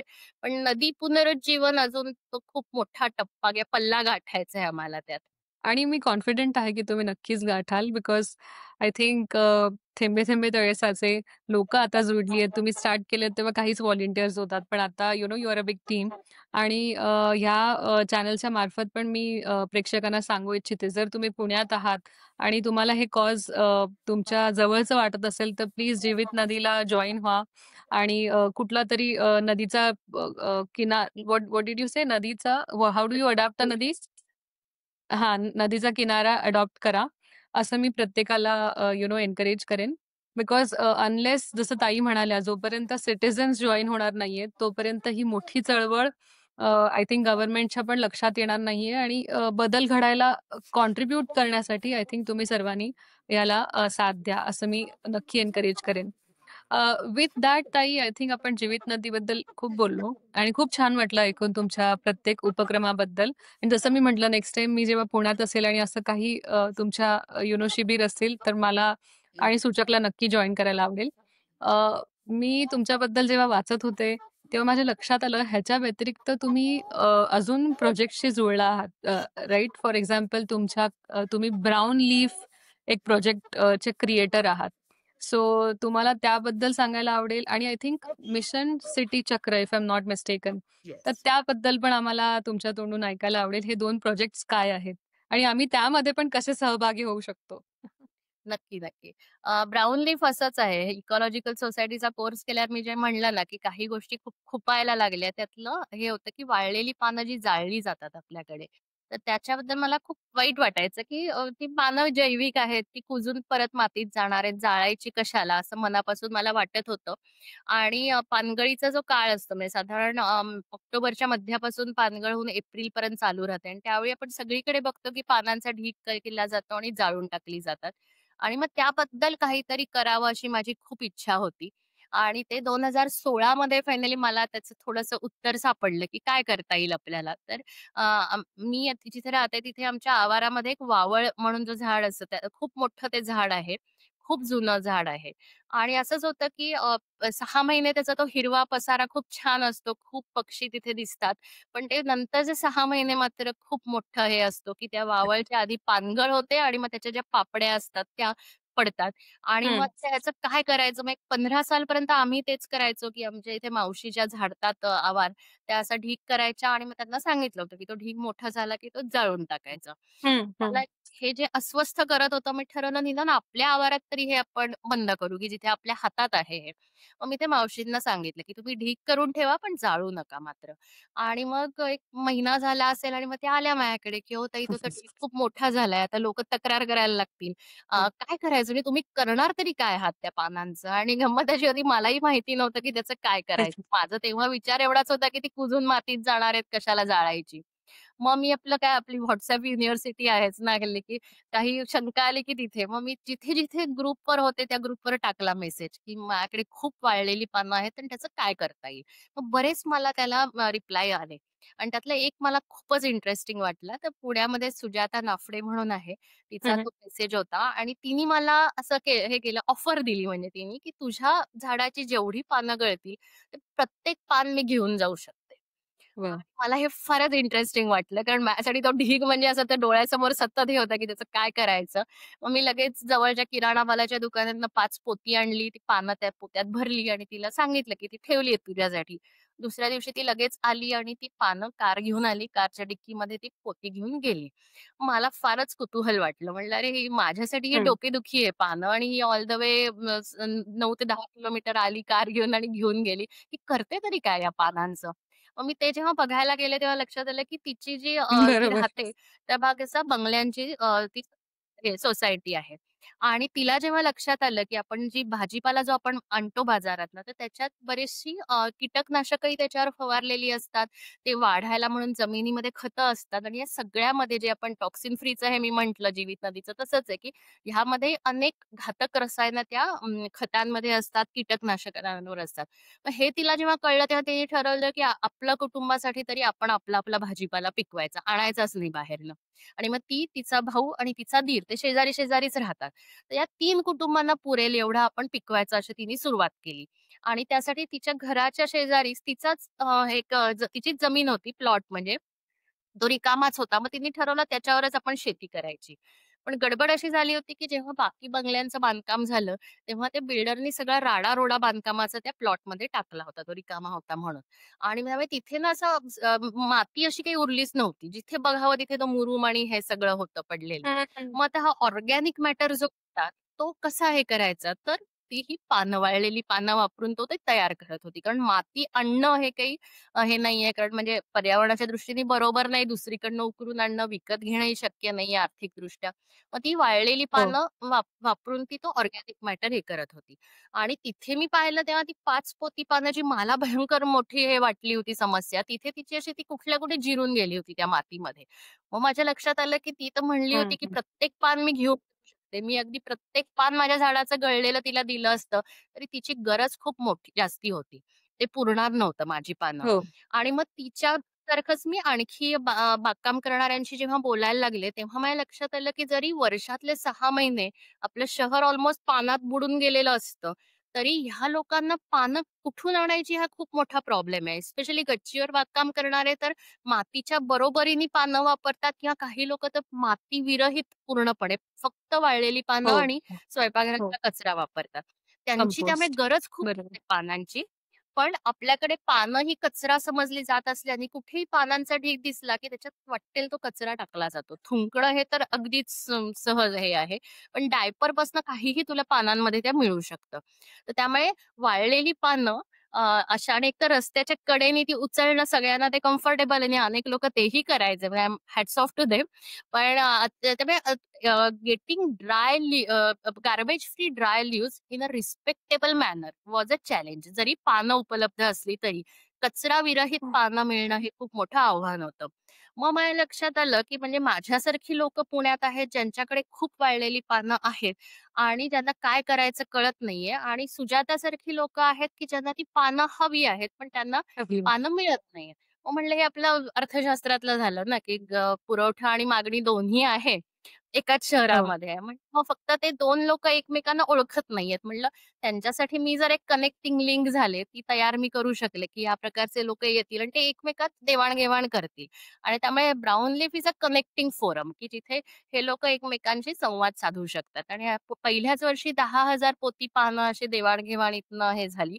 म्हणजे ही जी जाळली गेली असती, ती अशी मातीत परत गेली आणि आता ते लाखांवर गेलंय. म्हणजे त्यामुळे ते प्रमाण वाह! आत्तापर्यंत लाखो पोती पानं अशा तऱ्हेने मातीत गेलीत आणि खूप शहरामध्ये अशा बागा आहेत ज्या फुलतायत त्याच्यावर आणि त्यामुळे एवढी पानं धूर होऊन हे झाली असती, कार्बन डायऑक्साईड आणि मोनॉक्साईड तेवढा हवेत गेला असता, ती सगळी मातीमध्ये ते हे जात आहेत. तर अशा तऱ्हेने not a single dry leaf should be burnt in India. आपल्या देशात एकही वाळलेलं पान जाळलं जाऊ नये, अशा ध्येयाने आम्ही ब्राउन लीफमध्ये काम करतो. आणि मल्च कंपोस्ट डोनेट म्हणजे एक जमिनीवर आच्छादन करायचं पानांचं किंवा पानांचं खत करायचं किंवा डोनेट म्हणजे तुम्हाला जर ते शक्य नसेल, तर हे मल्च कंपोस्ट करायला ज्यांना पानं हवी आहेत त्यांना ती द्यायची. अशा ह्यानी ती त्रिसूत्री आहे आमची ब्राउन लीफची. वॉव! ताई म्हणजे मी खूपच इन्स्पायर्ड आहे. कारण असं म्हणजे ब्राउन लीफ असे आपले सुखे पानांमधून असं काही एक प्रोजेक्ट करता येईल, अशी मी कल्पना पण नाही करू शकत. तर खूप-खूप अभिनंदन तुमचं आणि खरंच खूप छान उपक्रम आहे हा आणि आय थिंक मला तरी काही असे व्यक्ती माझ्या डोळ्यासमोर येतायत ॲज वी स्पीक राइट, की जे ज्यांना ह्यातून फायदा होईल किंवा त्यांना ह्या प्रोजेक्टला पण कॉन्ट्रिब्यूट करायला आवडेल, जे पुण्यात राहतात. सो आय एम ग्लॅड की आपण ब्राउन लीफबद्दल बोललो. I think after this call मी नक्कीच त्यांना ह्याच्याबद्दल इन्फॉर्मेशन शेअर करेन. सो कसं काय तुमची एक वेबसाईट आहे का ब्राउन लीफची की जिथे ते जॉइन करू शकतात? How does that work? brownleaf.org website आहे ज्याच्यावर रिसोर्सेस आहेत. पण नाहीतर त्यांनी WhatsAppवर मला मेसेज केला तर आमचे WhatsApp ग्रुप्स आहेत. त्याच्यावर मी त्यांना ॲड ओके. करू शकते नक्कीच. आणि आमचं एक गाईडही बढिया. आहे how to manage dry leaves असं, तर तेही मी पाठवू शकते नक्कीच. बढिया, बढिया. तिथे त्याची लिंक जर असेल, त्याची लिंक मी डेफिनेटली आपल्या YouTube च्या डिस्क्रिप्शन बॉक्समध्ये टाकेन so that people can reach out to you. I think खूपच पॉझिटिव्ह वाटतंय, खूप इन्स्पायरिंग वाटतंय. इनफॅक्ट आम्ही पण छोटा-छोटा इथे प्रयत्न करत आहोत. कारण काही आमच्या इकडची लँड आहे अशी स्लोपवर आहे, उतारावर आहे. तर हं. मोस्टली कोकणात पाऊस तुम्हाला माहिती आहे की किती हेवी असतो. त्या रेनफॉलमुळे मोस्ट ऑफ द टाईम माझी माती वाहून जाते. छोटे-छोटे आम्ही काही अटेम्प्ट्स करतो आहोत की ती माती वाहून न जाणं किंवा जसं आता तुम्ही म्हटलात राइट, आम्ही ड्राय लीव्हज तिथे टाकतो. सो दॅट तिकडे तो कंपोस्ट तयार होऊन तिथे माती पुन्हा तयार होईल या लॉजिकनी. So I think this is really interesting. Brown leaf आणि नाव पण एकदम एकदम ॲप्ट आहे. नक्कीच. सो आय थिंक आपण आता तुमच्या नेक्स्ट प्रोजेक्टकडे वळूया. Mission city yes. चक्र. हे पण एकदम इंटरेस्टिंग वाटतंय आणि आय एम कॉन्फिडंट की ह्याच्या मागे पण खूप इन्स्पिरेशन असणार आहे. तुम्ही सांगायच्या आधीच मला असं वाटतंय. ॲक्चुअली हेच आम्ही नदीवर जे काम करत होतो, मी म्हटलं तसं दत्तक घेऊया नदी किनारामध्ये जेव्हा आम्ही काम सुरू केलं, तेव्हा जो काही तिथे कचरा आम्ही बघितला ना आणि प्रचंड कचरा होता आणि तेव्हापासूनच मला वाटत होतं, की अरे एकतर म्हणजे जेव्हा नदीवर किंवा कुठेही रस्त्यावरही आपण पाहिलं, तिथे कचरा येतो ना, तोपर्यंत उशीर झालेला असतो. म्हणजे कचरा तर हा हं, निर्माण झालेलाच आहे. त्यानंतर आपण काय करू शकतो, की निदान त्यात नुकसान कमी करू शकतो आपण त्यानी होणारं. पण त्याशिवाय आणखी काही करता येत नाही. म्हणजे त्यातला बराचसा कचरा हा आपले पुणे महानगरपालिकेच्या कचरा व्यवस्थापनालाच आम्हाला द्यायला लागतं, ज्यांना आम्हाला माहिती आहे, की तो डंपिंग यार्डलाच जाणार आहे. आणि त्याला आपण काहीच करू शकत नाही. निदान मग तो नदीमधनं हं. आम्ही काढून तिकडे पाठवतो एवढं. मी म्हटलं तर नुकसान कमी केलं. शिवाय त्या कचऱ्याकडे बघताना मला असं जाणवायचं, की ह्यातला बराचसा कचरा ना निर्माणच व्हायला नको होता खरं तर. म्हणजे तो आपण टाळण्यासारखा होता त्यातला बराचसा कचरा. आणि मग आता बरा कचरा टाळण्यासारखा मग प्लास्टिक. कधी स्टेनलेस प्लास्टिक एक्झॅक्टली. तर कचऱ्यामध्ये काय दिसतं आणि काय दिसत नाही हे खूप इंटरेस्टिंग आहेत बरं का गोष्टी. म्हणजे आता मी एक उदाहरण देते तुला, की माझ्याकडे माझ्या आजोबांचा डबा आहे. मी त्याच्यावर नंतर एक गोष्टही हं, लिहिली हं. आहे. त्याची स्टोरीज दॅट सॉल्व्ह प्रॉब्लेम आहे त्याची सुरुवात तिथून झाली. पण माझ्या आजोबांचा डबा आहे जो 40 वर्ष त्यांनी ऑफिसला रोज त्यातून ते जेवण घेऊन जात होते. अजूनही तो व्यवस्थित आहे. म्हणजे माझी नातवंड सुद्धा वापरू शकतील माझ्या आजोबांनी वापरलेला डबा. इतका तो आहे काय फार तर चरे थोडेफार आलेत त्याच्यावर. तेच मग जर मी माझा हे केला, मी साधारण ना 4थीत असताना प्लास्टिकचे टिफिन बॉक्सेस यायला लागले होते बरं का. आणि मला आठवतंय म्हणजे की तो एक प्लास्टिकचा असा खूप रंगीत आणि हे छान हे झाला. मग मी आठवते की माझा तो जो टिफिन बॉक्स होता, मला तो प्लास्टिकचा मिळाला होता एका वाढदिवसाला. आता तो जर टिफिन बॉक्स आहे, तर तो कधीच माझा 2-3 वर्षामध्ये तो खराब झाला, तो कुठे गेला आता माहिती नाही. मग एकदा मी तोच विचार करत होते, की अरे आजोबांचा डबा माझ्यासमोर आहे, जो त्यांनी एवढी वर्ष वापरला आहे. म्हणजे तो ऑलमोस्ट 60-70 वर्ष जुना डबा आहे, जो अजून 60-70 वर्ष अगदी व्यवस्थित धडधाकट राहील आणि माझा डबा जो मी वापरला तो कुठे आहे? आणि मग माझ्या लक्षात आलं, की अ, खूप म्हणजे भयंकर गोष्ट अशी आहे, की तो माझा डबा सुद्धा अस्तित्वात आहे. फक्त तो कुठेतरी छोटे-छोटे त्याचे तुकडे-तुकडे झाले. आपल्याला माहिती आहे प्लास्टिक हे उन्हामध्ये राहिलं, की त्याचे तुकडे फोटो डिग्रेडेशन म्हणतात त्याला. त्याचे छोटे तुकडे होतात आणि तिळापेक्षा छोटा तुकडा झाला, की त्याला आपण मायक्रो प्लास्टिक म्हणतो. आणि मग ते तिळा एवढा तुकडा असतो ना, तो इतका हं. हलका असतो झालेला. प्लास्टिक आधीच हलकं असतं. त्यात तो एवढासा छोटा तुकडा मग पाऊस, वारा याच्याबरोबर तो सगळीकडे पसरतो. म्हणजे माझा डबा जो मी कधीतरी खराब झाला, त्याची ती कडी तुटली वगैरे म्हणून तो टाकून दिला किंवा रिसायकलिंगला दिला. तरी प्लास्टिक हे 2 ते 3 वेळाच रिसायकल होतं. आणि त्यानंतर ते कचराच ठरतं. कारण ते मटेरियल असं आहे, की ते कुमकुवत होत जातं रिसायकलिंग. त्यामुळे प्लास्टिकच्या बाबतीत ॲक्चुअली रिसायकलिंग ऐवजी हं, हं. डाउन सायकलिंग होतं त्याचं. आणि मग तो 2-3 वेळा रिसायकल होऊन कुठेतरी कचरा डेपोमध्ये, डंप यार्डमध्ये पडला. तिथे जेव्हा पाऊस पडतो, तेव्हा ते छोटे-छोटे जे तुकडे त्याचे उन्हात राहून झालेले असतात, ते सगळीकडे पसरतात. आता एका डब्यातनं तिळा एवढे किती तुकडे म्हणजे हजारो तुकडे झाले. म्हणजे तो माझा डबा हजारो तुकड्यांच्या स्वरूपात असा कुठेतरी गेला. तर काही तुकडे ते मग जवळच्या ओढ्यात गेले, ओढ्यातनं नदीमध्ये गेले. म्हणजे आपण आता कुठल्याही पुणे शहराचं जर उदाहरण दिलं, तर मुठा नद्या, मग भीमा नदी, कृष्णा नदी आणि कृष्णा नदीच्या मार्फत तो बंगालच्या उपसागरात जाणार, ते प्लास्टिकचे तुकडे. असा तो सगळा तो प्रवास असेल. म्हणजे माझ्या डब्याचे तुकडे हे कुठेतरी बंगालच्या उपसागरातही गेलेत. शिवाय या नद्यांमध्ये कुठे-कुठे ते अडकत व हे होतात, राहतात तिथे. आपल्या नदीचंच पाणी आपण शेतीला वापरतो. मग ते सगळं त्यामुळे माती आणि पाणी आपल्याला वेगळं कधीच करता येत नाही. त्यामुळे हेच सगळे परत मातीत गेले आणि आजची अशी स्थिती आहे, की आपल्या अ, अन्न साखळीमध्ये प्लास्टिक म्हणजे मायक्रो प्लास्टिक आलेलं आहे. कारण आपला भाजीपाला आणि धान्य जे उगवतो ते जमिनीत मायक्रो प्लास्टिक आहे. आणि त्यामुळे आपलं अन्न, पाणी हं, आणि हं. हवा या तिन्ही ते मायक्रो प्लास्टिक आहे. म्हणजे माझ्या आजोबांचा स्टेनलेस स्टीलचा डबा अजूनही वापरण्याच्या स्थितीत आहे. पण मी जो वापरला तो हार्डली 2 वर्ष वापरलेला डबा आजही प्रदूषण करत राहिलाय. म्हणजे त्यावेळी त्यांनी ते निर्मितीमध्ये त्याच्या प्रदूषण केलंच. पण तो अजूनही प्रदूषण करतोय आणि तो अजूनही अस्तित्वात आहे. फक्त डब्याच्या स्वरूपात नाहीये, तर मायक्रो प्लास्टिकच्या ह्याच्यात आहे. मग हे हं, मला ज्या हं. लक्षात आलं ना, की स्टेनलेस स्टील आपल्याला कचऱ्यात कधीच दिसत नाही. ॲल्युमिनियम, तांबं कधीच दिसत नाही. कारण हे धातू जे आहेत ना, हे इन्फायनाइटली रिसायकलेबल आहेत. म्हणजे ते आपण वितळवून त्याच्यापासून नवीन गोष्ट करणं ह्याला रिसायकलिंग म्हणतो.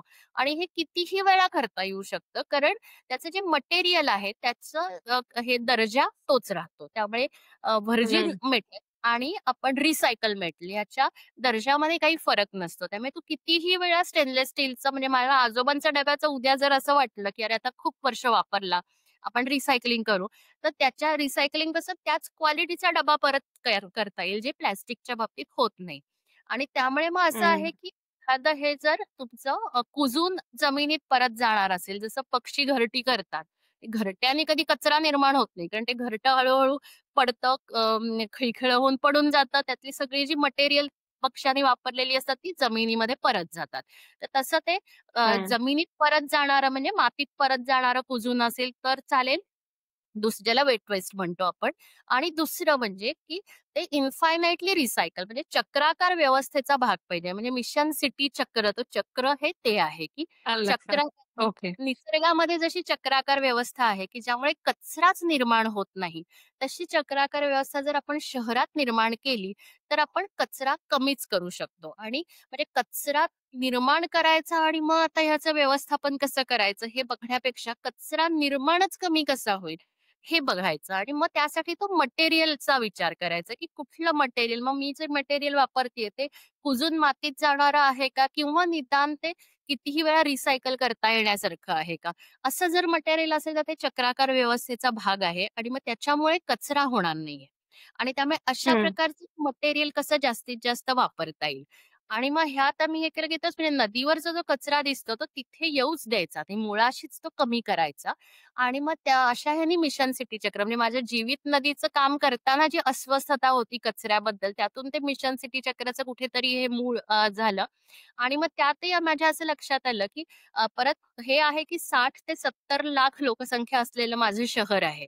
तर ह्यात या सगळ्या लोकांपर्यंत पोहोचवून जो अवेअरनेस जनरेशन म्हणतो ना, तर ती खूप दमवून टाकणारी गोष्ट आहे. कारण एवढ्या लोकांपर्यंत आपण पोहोचणार कसं आणि ती खूप हळू होणारी प्रक्रिया आहे.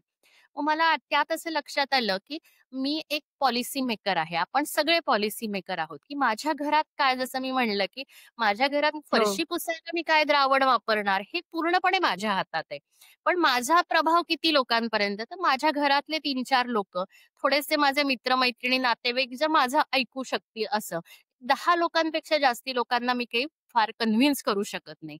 पण तेच जर आपण आपल्या समाजात पाहिलं ना, तर शाळेचे मुख्याध्यापक हे जर बघितलेस तू, तर शाळेचे मुख्याध्यापक हे 500 ते 1000 विद्यार्थी आणि त्यांच्या पालकांपर्यंत खूप प्रभावीपणे पोहोचू शकतात. तसंच ऑफिस ॲडमिनिस्ट्रेटर जे म्हणतात, की कॉर्पोरेट ऑफिसचं ऑफिस ॲडमिनिस्ट्रेशन असतं. तर त्या ऑफिस ॲडमिनिस्ट्रेटर जो असतो, तो ठरवत असतो, की काय घरातल्या आपण जशा घराच्या पातळीवर पॉलिसी आपण ठरवतो, तसे अख्ख्या ऑफिसच्या पातळीवरच्या पॉलिसी ते ठरवतात. आणि ऑफिस आता हं. पुण्यातलेच तू आयटीचं मगाशी म्हणलीस, तर 10,000, 15,000, 30,000 हे असलेले सुद्धा कर्मचारी असलेली ऑफिसेस आहेत. तर त्यामुळे ऑफिस हो. Administrator is very powerful person that way.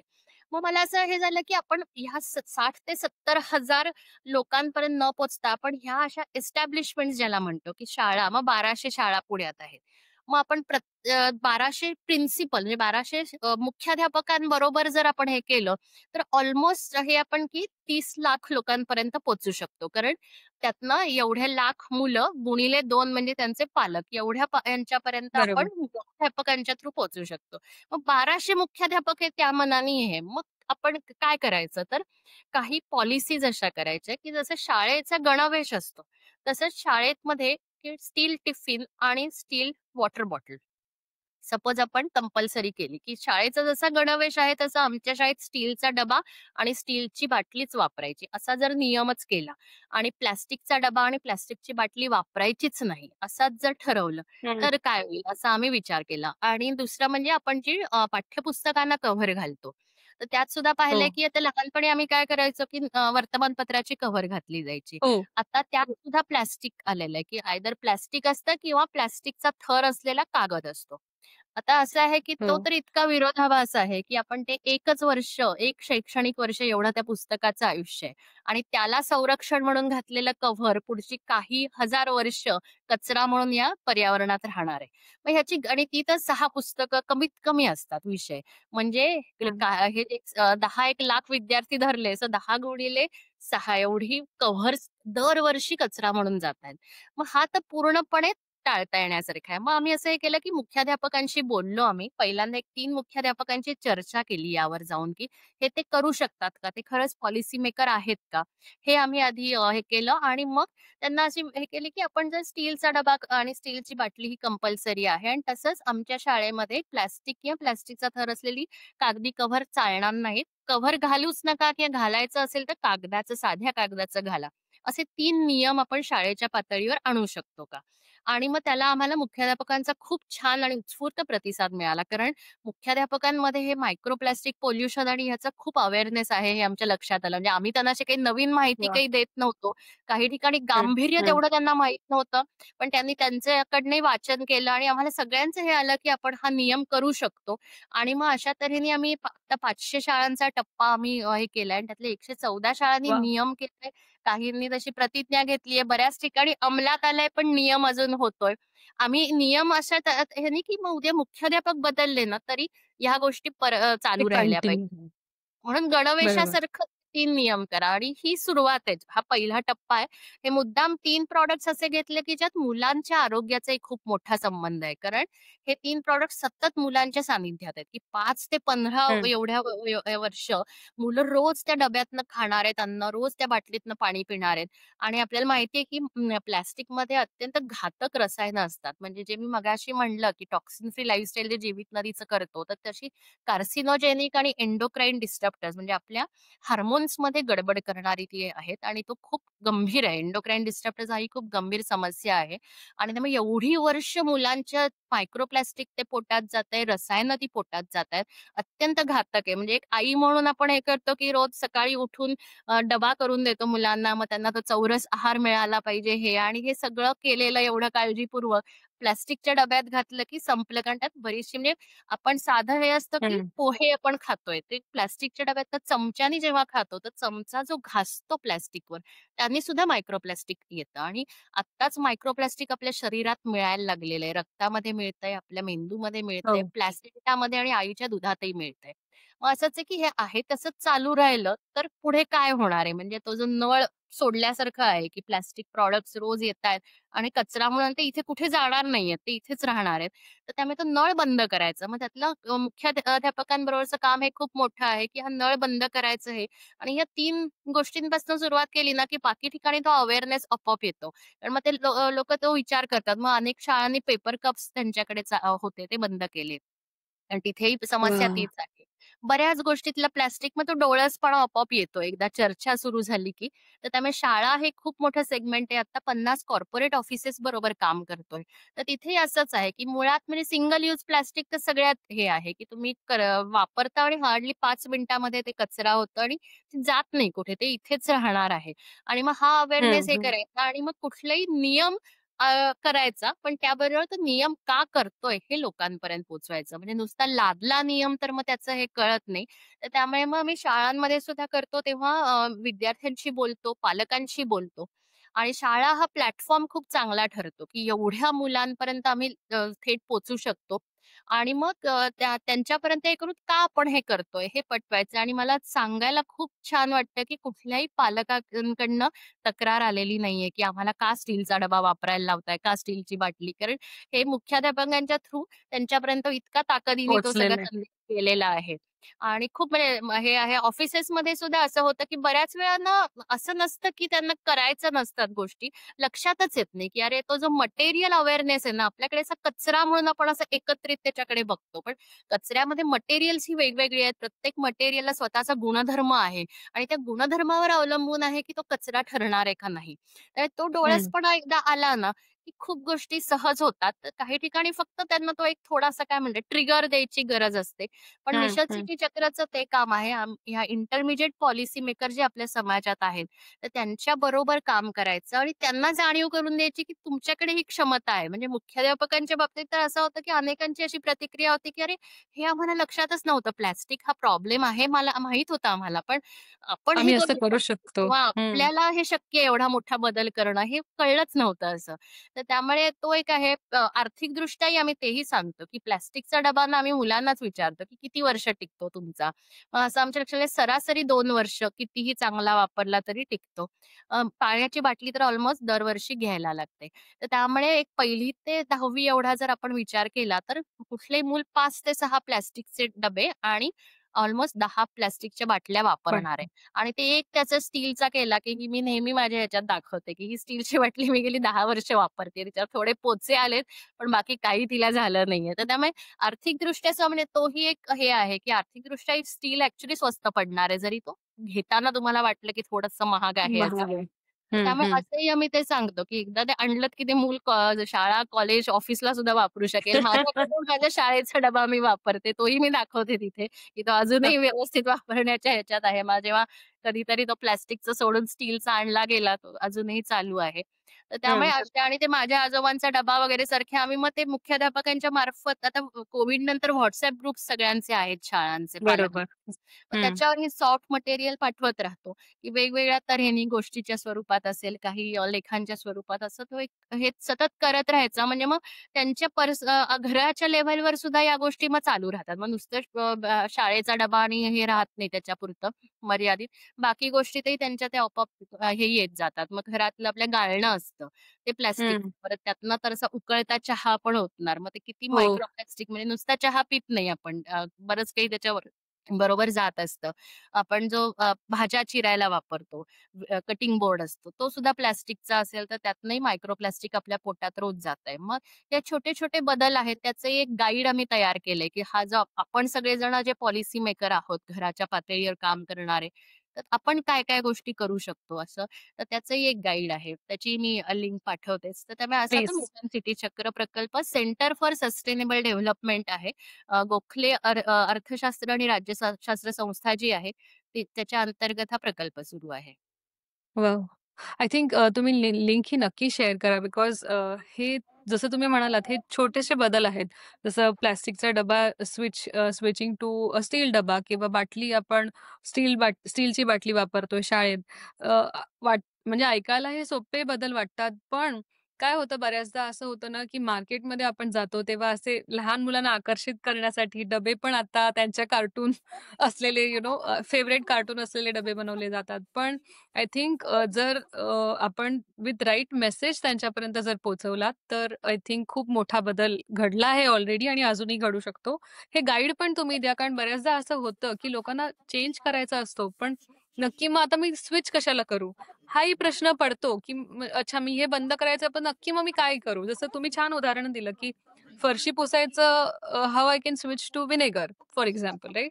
तर स्विच कशाला करायचं हे लक्षात येत नाही लोकांना. आय थिंक ते जर लक्षात आलं तर नक्कीच लोकं चेंज करतील आणि छोटा change can lead to a larger change in the society. तुम्ही आता आपल्याला तुमच्या जीवित नदी प्रकल्पाबद्दल माहिती दिली. त्याच्याने तुम्ही आम्हाला इन्स्पायर केलं, की कसं आपण तुम्ही आय थिंक मुठाई म्हटलत राइट? म्हणजे एक आईचाच दर्जा दिलाय नदीला आणि आय थिंक पूर्वापार आपले पूर्वज नदीला देवीच मानत होते किंवा आई असंच संबोधत होते. मे बी त्यांचं लॉजिक हेच होतं, की सो दॅट दॅट कनेक्शन एक बिल्ड होईल आणि ते कॉन्स्टंट राहील प्रत्येक पुढच्या जनरेशनमध्ये सुद्धा. So it's a good idea that तुम्ही जे करत आहात अंडर जीवित नदी. त्यानंतर आपण मिशन सिटी चक्राबद्दल पण बोललो. त्यातून पण तुम्ही खूप येणाऱ्या जनरेशन्सना इन्स्पायर करतायत. सो आय एम शुअर आत्तापर्यंत आमच्या पिढीपर्यंत जे काही आपण प्लास्टिकचा कचरा निसर्गात सोडला आहे, पण पुढची पिढी आय थिंक तो थांबवेल असं आशा आहे. छोटे बदल आहेत, पण त्याचा इम्पॅक्ट खूप मोठा असणार आहे. नंतर आपण ब्राउन लीफबद्दल बोललो होतो, तर मला फार प्रकल्प तुमचा खूप अगदी लाइक टच केला. कारण एकदम सिंपल आहे, पण खूप इन्स्पायरिंग आहे. मी कुठेतरी तुमच्याबद्दल रिसर्च करताना असं वाचलं, की तुम्ही स्टोरीज लिहिता आणि the idea behind that stories is की टू सॉल्व्ह द प्रॉब्लेम. तर हे काय गणित आहे? म्हणजे तुम्ही गणितातल्या तज्ञ आहात, म्हणून म्हटलं हे गणित काय आहे ते तुमच्याकडून समजून घेऊया. शुअर. मी लहान मुलांबरोबर काम करते. म्हणजे आमचा जो मुठाई नदी फेरी आहे ना, तर त्याला नदीवर ज्या शाळा येऊ शकायच्या नाहीत ना, तर त्यांची मला हे आली, की तुम्ही आमच्या इथे येऊन काही सांगू शकाल का? मग अशा तऱ्हेने मी नदीची गोष्ट करून मुलांना जे आम्ही नदी फेरीमध्ये हे करतो, तेच पण त्यांच्या शाळेत जाऊन सांगायला लागले आणि मग पॉवर पॉइंट प्रेझेंटेशन आणि असं करून दाखवायचे. आणि मग तेव्हापासूनच माझ्या डोक्यात चालू होतं, की आपल्याला ह्याला कारण शेवटी मी जिथे पोहोचेन तिथपर्यंतच ते जाऊ शकेल. तर त्याला काही आणखी आपल्याला करता येईल का असं? आणि मी एक प्रक्रिया को-लर्निंग स्पेस म्हणून एक ओपन लर्निंग प्लॅटफॉर्म आहे त्याच्यावरही शिकवते. आणि साधारण 9 ते 14-15 असा जो वयोगट आहे ना, तो माझा फार आवडता वयोगट आहे, की या मुलांबरोबर म्हणजे या मुलांना ना अशक्य असं काहीच वाटत नाही. आणि त्यामुळे इव्हन हं. नदी फेरीला ती जेव्हा येतात, तेव्हा नदी स्वच्छ करायचे काहीच प्रॉब्लेम नाही. आपण करूच शकतो असं. आपल्या मोठ्या लोकांना फार हे असतं, की अरे हे कसं होणार, कसं हे करणार? कारण आपल्याकडे ते एक अनुभवाचं हे असतं, की या गोष्टी आपण केल्या आहेत आणि त्या झालेल्या नाही. तसं मुलांना तो रेफरन्स नसतो. त्यामुळे त्यांना सगळं शक्य आहे असं वाटत असतं. आणि मग मला असं लक्षात आलं, की आपण मुलांशी जेव्हा बोलतो ना, तर सध्या असं झालंय, की आपल्याकडे समस्या खरंच आहेत. म्हणजे एकूणच प्रदूषण आहे, आपल्या हवामान बदल आहे, कचरा आहे. म्हणजे समस्या आहेतच आणि खूप मोठ्या समस्या आहेत. पण आपण मुलांनाही ना सारखंच समस्यांचा भडीमार करतो त्यांच्यावर.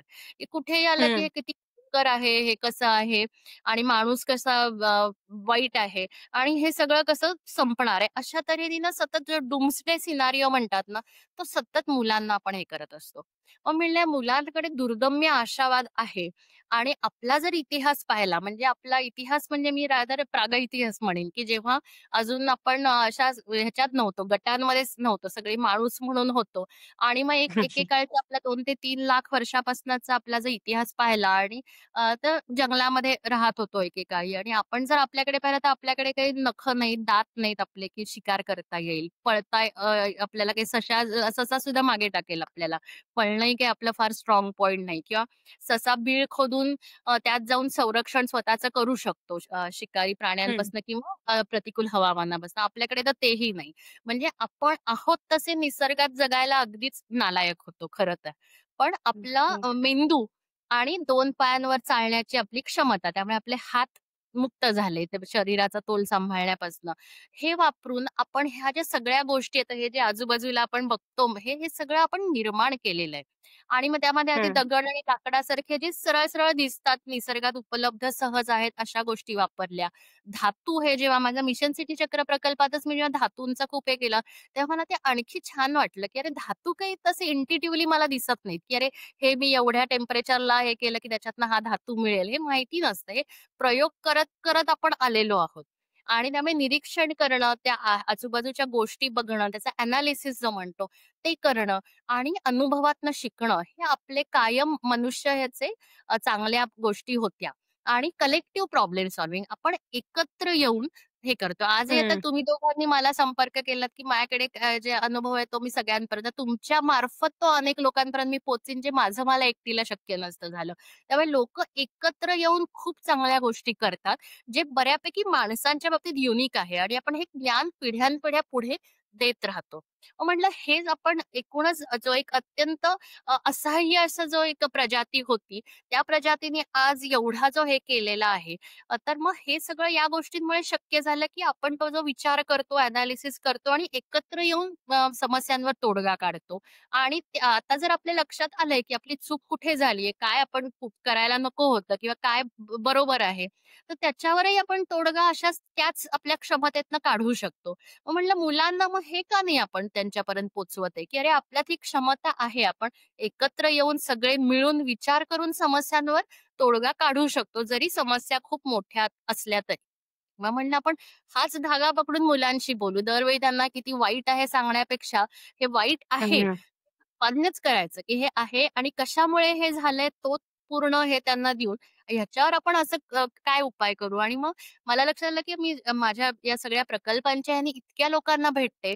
ते लोकं इतक्या वेगवेगळ्या गोष्टी करत असतात. इतकी क्रिएटिव्ह आणि इनोव्हेटिव्ह सोल्युशन्स ते करत असतात आणि वेगवेगळ्या पातळीवर, वैयक्तिक पातळीवर, संस्थेच्या पातळीवर करतात.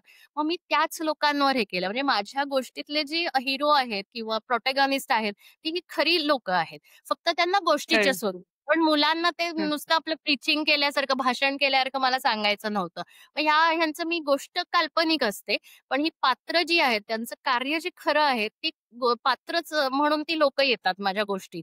आणि मग त्यांचं त्या गोष्टीत स्वरूपात ती समस्या काय आहे, काय त्याचं गांभीर्य आहे आणि हे लोकं जे काम करतायत, ते पात्रांच्या संवादातनं असं करते. सो ती मुलंही त्यांच्याच वयाची साधारण आहेत ती आहे आणि मग अशा ह्यानी स्टोरीज दॅट सॉल्व्ह प्रॉब्लेम्स असं आहे आणि मग त्याच्या शेवटी मी त्या खऱ्या लोकांची माहिती देते, की हे खऱ्या लोकांवर आहे. म्हणजे तो एक काय म्हणतात ना, एक प्रेरणा स्रोत राहतो, की अरे हे नुसतं काल्पनिक नाही, हे बरोबर, कोणीतरी करतंय आणि उपाय यांनी बरोबर. शोधलेला आहे. तर त्यामुळे एक लायब्ररी हं. ऑफ सोल्युशन्सही तयार होतं मुलांकडे, की अरे हे असं ह्याच्यावर असे हे काढता येऊ शकतात आणि तो मेनली विश्वास त्या मुलांना द्यायचा, की कितीही गंभीर समस्या असली, तरी आपण त्याच्यावर उपाय हा शोधू शकतो. तर ते स्टोरीज दॅट सॉल्व्ह प्रॉब्लेमचा माझा उद्देश आहे. बढिया. आय थिंक ओव्हरऑल तुमच्याशी चर्चा करताना मला एक लक्षात आलं, की कुठलाही प्रॉब्लेम तुमच्यासाठी डिफिकल्ट नाहीये. तुम्ही प्रॉब्लेममधूनच एक आयडिया तुमच्या किंवा अपॉर्च्युनिटीज तुम्हाला दिसल्या आणि त्या अपॉर्च्युनिटीज तुम्ही कन्व्हर्ट करून स्वतःपुरती सीमित न ठेवता समाजाला पण त्याच्यात इन्व्हॉल्व केलं आणि हा मोठा बदल घडवत आलात तुमच्या डिफरंट प्रोजेक्ट्स थ्रू.